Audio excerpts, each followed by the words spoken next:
Zor bir sabahta, ülkem adına üzgün olduğum bir sabahtayız. İstanbul Büyükşehir Belediye Başkanı Ekrem İmamoğlu Büyükşehir Belediyesi'ne yönelik soruşturma kapsamında tutuklandı. Tabii başka farklı isimler de var. Genel Müdür Fatoş Pınar Türker'in Eski Medya AŞ Genel Müdürü İpek Elif Atayman. Medya AŞ Halkla İlişkiler Müdürü Elif Güven, Sabiha Gökçen Havalimanı'ndan yurda girerken yakalanarak gözaltına alınmıştır.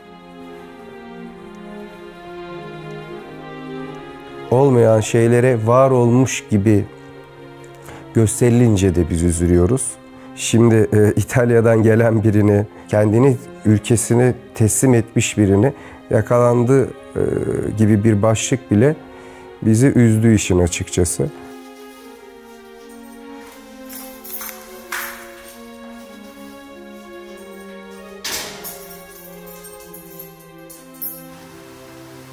Elif yıllık iznini aldı. Kuzeni var, orada okuyor, Roma'da okuyor. Onun doğum günüyle benim doğum günüm arasında 3-4 gün vardı. Hani anne gideriz, ikinizinkini de orada kutlarız diye düşündük. Orada 3. artık döneceğimiz günden bir gün önceydi biz bu olayı duyduğumuzda. Sabahın çok erken saatinde duyduk onu. Bu arada da bize sürekli herkes tarafından gelmeyin, orada kalın dendi.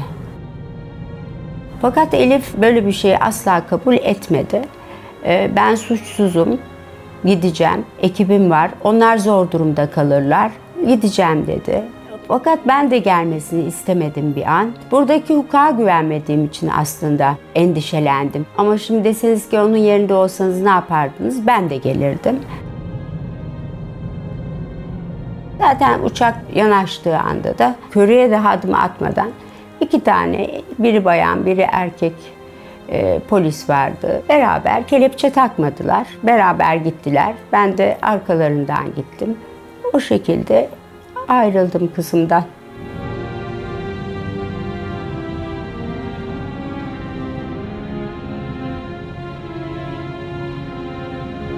Nasıl anlatayım size? Ben şu anda böyle başka bir dünyanın, sanki uzaydaymışım gibiyim.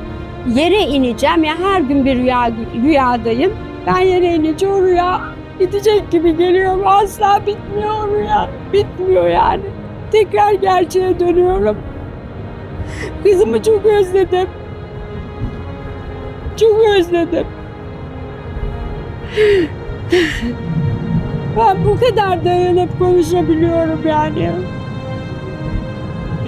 Ne söyleyeyim bilmiyorum vallahi, içim yanıyor. Hiç hak etmiyor, hiç hak etmiyor, kızım da hak etmiyor. Bir an önce kavuşmak istiyorum kızıma. Her gün dua ediyorum. Her gün dua ediyorum.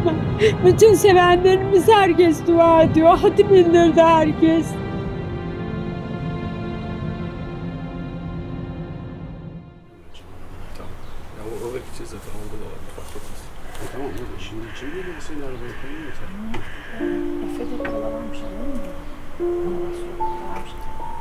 İlk hafta Silivri'de tutuklandı. Adliyeden sonra Silivri'ye gitti. İlk yazdığı notta şey demiş. Herhangi bir suçum olmadığını biliyorsun değil mi oğlum yazmıştı ilk notunda. Orada tabii ki onu okuyunca hani duygulandım. Niye böyle bir şey bana söylüyor? Hani ben tabii ki inanmıyorum dedim. Anneciğim bu konuyu bir daha lütfen açmayalım dedim.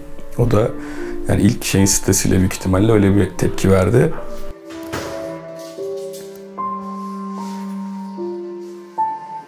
Ben valla San Francisco'da bir gece yarısı çocuklar uyumuş, telefonuma bakıyordum. O sırada arkadaşlarımdan bir haber geldi. İstanbul'da Ekrem İmamoğlu'nu ve 100 kişiyi gözaltına almışlar diye. O haberi alıp WhatsApp'tan annemlere, aile grubumuza forward ettim. Duydunuz mu neler oluyormuş diye. Kardeşim yazdı ki ablam da o 100 kişinin içinde. Özellikle de baba çok haksız burada tutuluyorum. Çıkarın. Beni çıkarın dedi. Yani benim hukukçu bir tarafım falan yok ama yani işte diğer avukatlarla falan çok ilgileniyor sağ olsun oğlu çok ilgileniyor. Ama baktık ki ortada iddianame yok. Yani neye itiraz edeceğimizi bilmiyoruz ki çıkarmaya faydamız dokunsun. Yoktu çünkü hiçbir şey. Hala da yok malumunuz. İfadesi alınıp döneceğini zannettik vatandan sonra. Ama maalesef bırakmadılar. Gerçekten öyle. 3 günde 4 günde evine döner, başına bir macera geçmiş gibi yorumladık ama maalesef sonuç işte gördüğünüz gibi 4 ay oldu. Henüz bir şey yok. Henüz bir iddianame yok. Böyle bekliyoruz. Biz de gidip geliyoruz işte yollarda.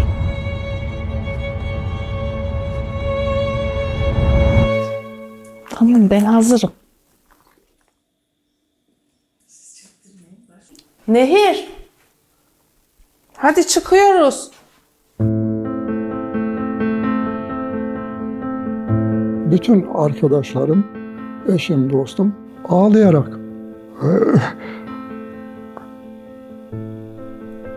beni arıyorlar. Yani benim kadar üzülüyorlar.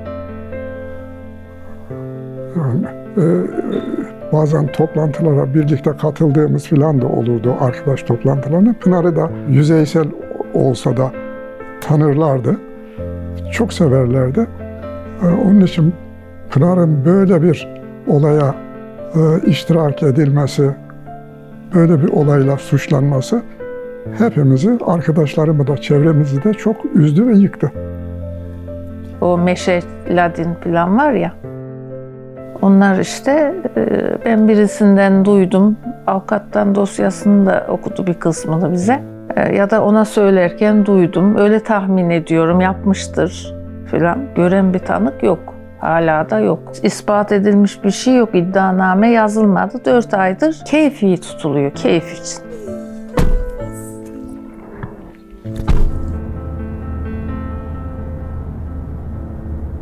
İlk görüşme günü çok zordu. Zaten annemden haber alamamıştık birkaç gün öncesine kadar.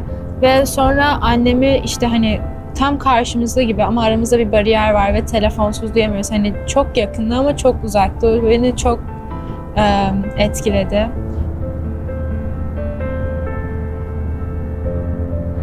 Elif bizi gördüğünde çok mutlu oldu. Mümkün olabildiğince bize iyiyim, iyiyim, iyiyim diye hep bizi rahatlatmaya çalışıyordu. Ondan sonra bunun da geçeceğine bizi anlatmaya çalışıyordu. Çünkü biz çok daha panik içerisindeydik işin açıkçası o zaman. Biz gittiğimizde Elif'i görmek için işte normal prosedür, aramalarımız yapıldı. Nüfus cüzdanlarımızı verdik. Tam artık 2. arama olacak. Elif'i görmeye gideceğiz. İçeriden dediler ki Elif Güven yok, giremezsiniz, sevk edildi dediler. O anki telaşımı ve heyecanımı ve üzüntümü size anlatamam. Dizlerimin yine bağı çözüldü. Ben hemen ağlamaya başladım. Nereye gitti dedik, bilmiyoruz dediler ve bizi öğrenemeden eve geldik.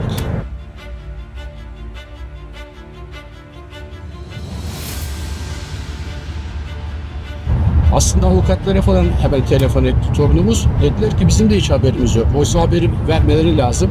Bu akşama kadar size mutlaka savcılıktan haber gelir nereye gittiğine dair dediler ama gelmedi. O gelmeyen haberden sonra bayağı tereddüt ettik. Kız resmen kayboldu ortadan. Çok araştırdı Efe. Efe çok araştırdı. Sağa sola telefon ettik. Kimisi dedi ki Afyon'a gitti. Tam net cevap alamadık.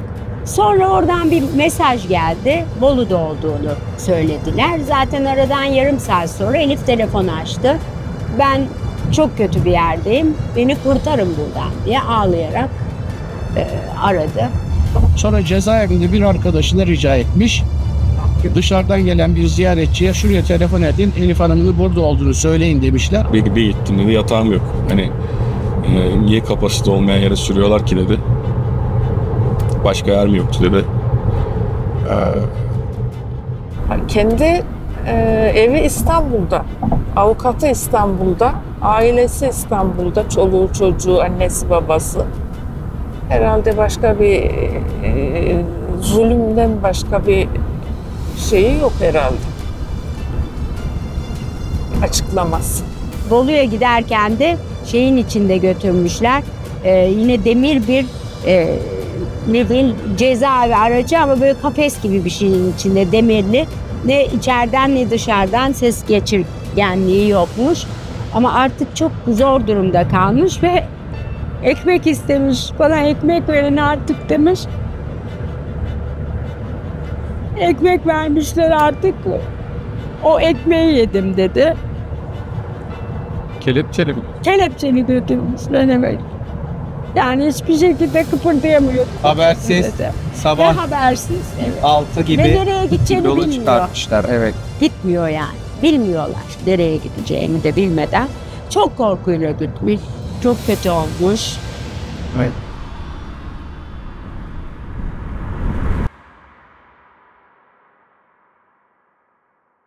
Kendisi medyada, sinemada ödülleri olan, ödüllerinden bir tanesi de Altın Portakal. Güzel Sanatlar Fakültesi mezunu.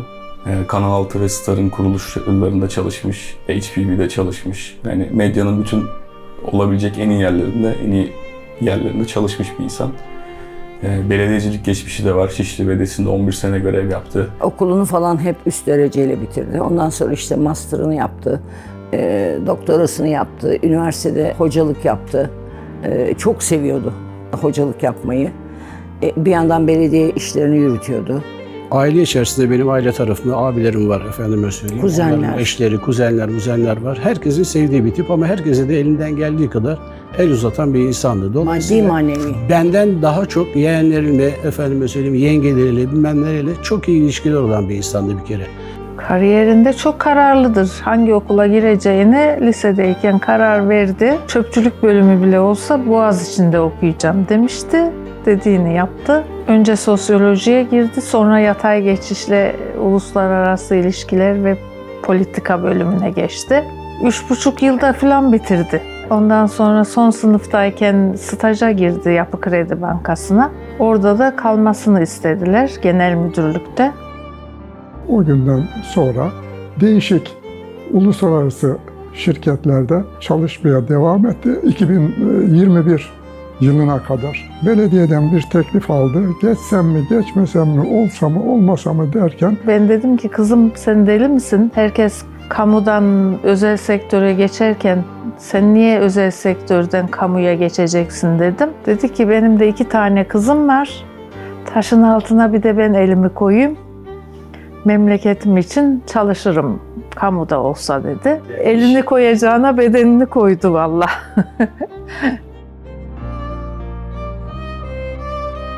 Elif 20-21 yaşından beri bu sektörde tırnaklarıyla kazıya kazıya bu konumuna gelmiş bir insandır. Zaten Elif bu sektördeydi.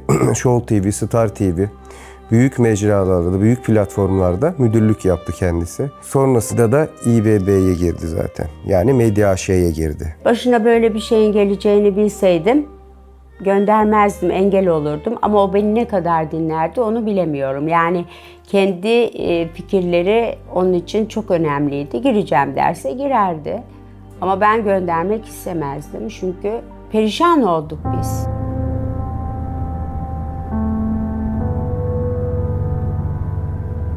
Açık görüş ayda bir defa, her hafta kapalı görüş var. Yol uzak olduğu için bazen 15 günde bir gidiyoruz. Yani bir gün içerisinde gidip gelmek hemen hemen mümkün değil. Yollarda biliyorsunuz yeni değişen trafik yasalarına göre belli bir yerlerde habire ceza yazıyorlar zaten. Dolayısıyla yavaş gidiyoruz. O 455 kilometre yazan tabela bazen 7 saat bazen 8 saat sürüyor. Yani 4-5 saatte gitmek de mümkün değil. Gittikten sonra ziyaret ediyoruz. Orası da hemen hemen 1 saat ziyaret ama giriş ve çıkışta 1 saati alıyor, 2 saati kaybediyoruz. Dolayısıyla aynı gün geri dönmek pek mümkün olmuyor. Çok zor şartlarda dönüyoruz. 11'de 12'de dönüyoruz ama perişan oluyoruz açıkçası. Annemi görmek için tabii ki de değer ama hani uzak olması mental olarak da bizi daha çok etkiliyor. Hani aramızda bu kadar mesafe olması. Ya kapalı görüş, camı kenar arkasında temas yok, telefonla konuşuluyor ve giden oraya 3 kişi de 5 kişi de olsa sadece bir kişi telefonla konuşuyor, öbürüne veriyor, öbürü konuşuyor. O şekilde sıralı ama açık görüş olduğu zaman bildiğimiz kahve sohbeti gibi karşılıklı masalarda fiziksel temas yapmadan her türlü sohbeti yapabiliyoruz. Hocamdan kızımı tutmak istiyorum, hissetmek istiyorum. Onu yapamayınca yüz şeklim ve kendim gerildiğim için herhalde ona tuhaf gözüküyorum ki sen niye tuhafsın diyor bana. Sürekli bunu soruyor. Her sabah bir kere uyanıyorum. Şöyle göğsümde bir acı. Bir türlü kabullenemedim 4 aydır. Bu acıyı bir türlü içimden atamadım. Gerçekten içim acıyor. Başka nasıl izah edeyim öyle. Geçenlerde bir televizyon çekimi yaptılar Yüz Karası diye. Orada bize de Now TV mikrofon uzattılar. Ben de dedim benim kızım 10 gün yer yatağında yatırdılar gerçekten. Halbuki belinden yeni ameliyat olmuştu. Şikayet etmiş annen bizi demişler. Ne deseydim çok memnun kaldık. Aman iyi ki aldılar mı dememi bekliyorlardı bilmiyorum. Annemin mesela tutuklu yargılanma sebeplerinden bir tanesi delil karartma. Hani benim annemin kurumla ilişkisi 3 yıl önce kesilmiş. Bir arşive, bir dosyaya, bir bilgisayara erişimi yok zaten. Hani olsa bile hangi delili karartacak? Yani hani bu süreçte nasıl herkes dalga dalga alındıysa ben artık tahliyelerin de dalga dalga olmasını istiyorum. Mümkünse iddianameden önce olmasını istiyorum. Yani iddianame beklenecekse de bir an önce yazılmasını istiyorum. Yani 21 aylık görev süresi için 4 aydır tutuklu. Hani ve bir ay daha attı şimdi bu haftaki sevkisinden sonra. 5 ay olmuş olacak minimum. Hani görev süresinin 1/4'ünü içeride geçirmiş olacak. Bunun 72 günü zaten hücrede geçti. Yani biraz mantıksız, akla mantığa uymayan ve vicdana da yatmayan, vicdani yönde olmayan bir süreçten geçiyoruz. Hiç kimse inanmıyor. Herkes dua ediyor. Herkes ağlıyor. Herkes çok üzgün. Daha önce çalıştığı yerlerden de öyle. İnanamıyoruz diyorlar. Çünkü Elif'i tanıyorlar, biliyorlar. Elif şoför bile kullanmadı. Elif karşıya geçerken Avrasya'yı bile kullanmadı.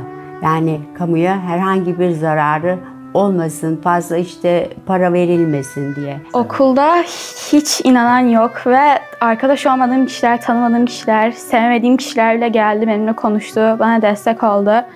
Bir de bizim okulumuzda bir kişi daha aynı durumu yaşıyor. O yüzden onunla biraz konuştuk. Bana gerçekten iyi geldi. Birçok insan kendi ailesinin içerisinden biri cezaevine düştüğü zaman utanır, gizlemeye çalışır.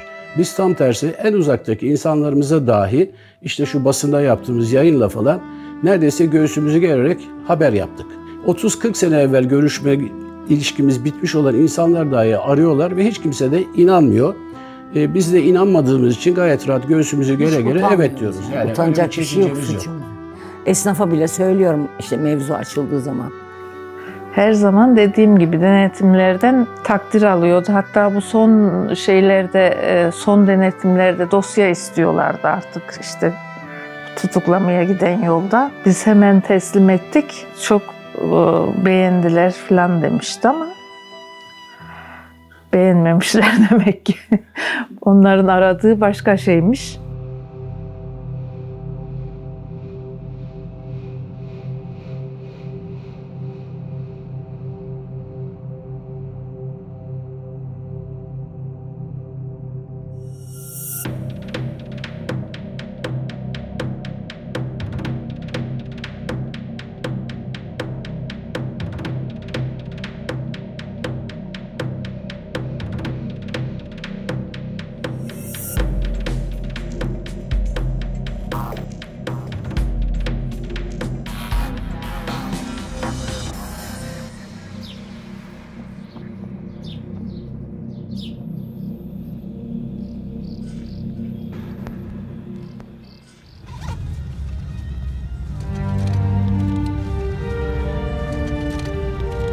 Morali çok iyi bizi görünce. O bizi üzülüyor. Bu kadar yol geldiniz. Bu sıcakta bu sıkıntıyı çektiniz. Benim için buralara gelip gidiyorsunuz. O da bizi üzülüyor. Ne yapalım? Boncuk yapıyorlarmış. Oradaki herhalde diğer mahkum bayanlar da. Üzüldü tabii yine vedalaşırken.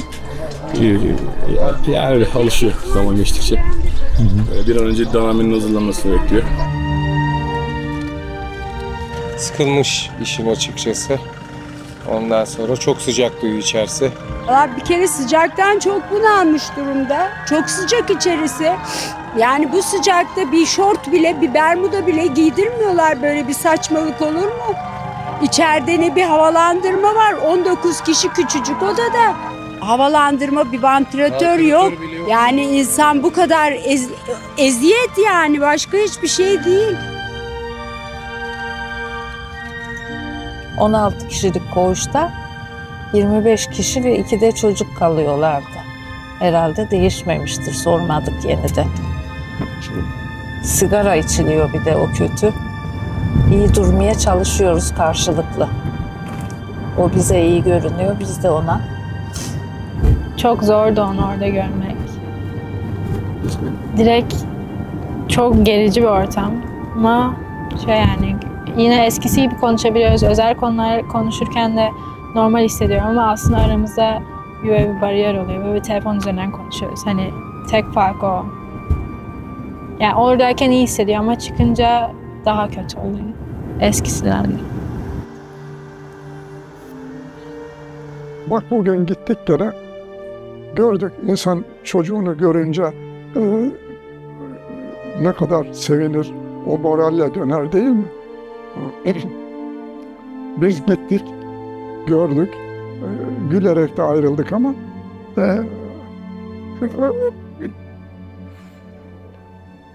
canım yanarak ayrıldım.